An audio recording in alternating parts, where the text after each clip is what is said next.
Luister mooi na die woorde en kyk of jy die nuwe woord kan bou. Ek het die woord handsak. Ek vat die woord sak weg en sit vir doek daar.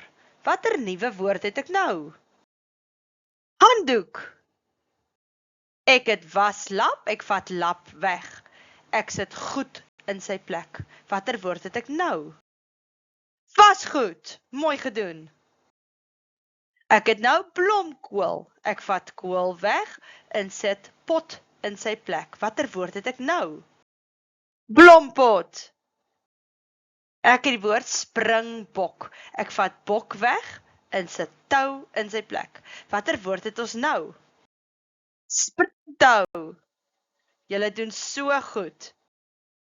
Ek het die woord visstok. Ek vat stok weg en sit vang in sy plek. Watse woord het ons nou? Spang.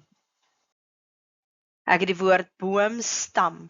Ek vat stam weg en sit huis daar. Watter woord het ons nou? Huis. Ons het die woord sandkasteel. Ek vat kasteel weg en sit bak in sy plek. Watter woord het ons nou? Standbak.